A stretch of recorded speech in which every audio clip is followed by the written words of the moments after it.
Okay, I really wish I'd taken this question before I read it because it looks a little bit dodgy, so let's have a look. Histograms.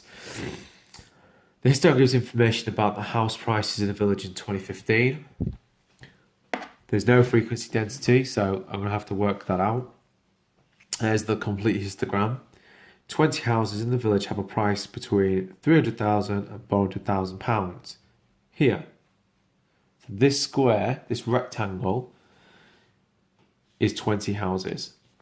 Histograms are all about the area of your bar representing the value, representing whatever you need, okay? So if I look at this bar, using the scale at the bottom, that's 100, and this is 20. So if I find this length here, I can apply that to my frequency density, complete the scale, and then work out the values of all the other bars. Okay, so what, instead of going, there's going to be something times by 100 to make 20. So if I do 20 divided by 100, that'll work out that missing value. So let's do it that way. Cross off the two values. So 2 out of 10 is the same as a fifth, and that is 0.2.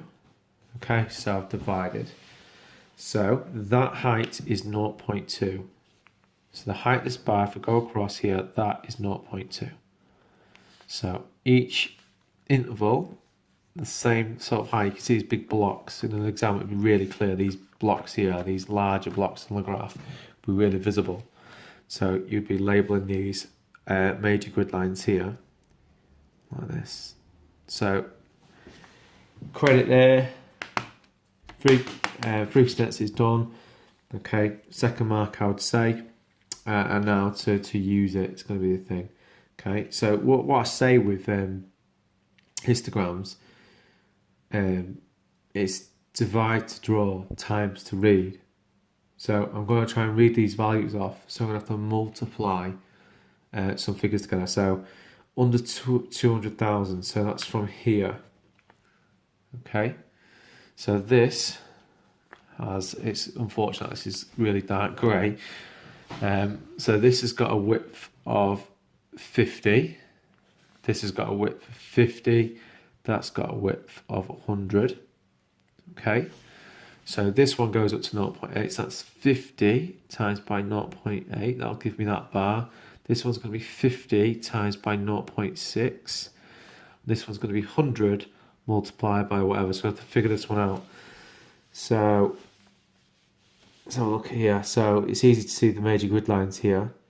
So 0.2 is up to here. 0.1 must be up to here.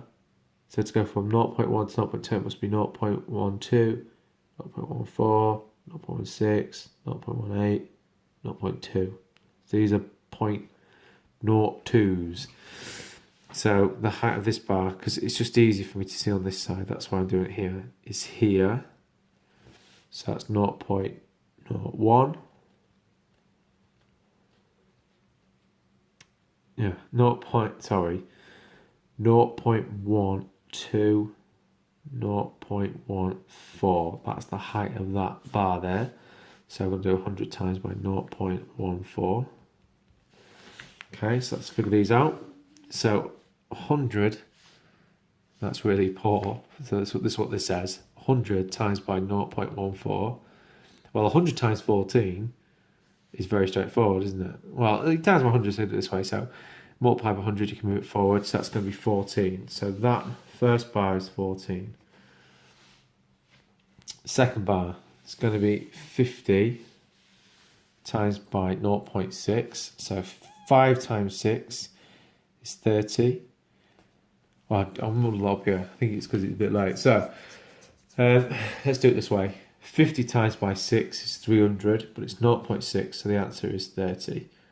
Okay, I was trying to do it the other way where you count all the zeros, but I didn't do it correctly. So 50 times by 8 is 400, but 0.8 would be 40. Okay, so we've got 14 for the first bar, 30 for the second, 40 for the next one. So they make 70, so the answer is 84 houses. It's under £200,000. So that's really tight. That's taken me about 5 minutes to do.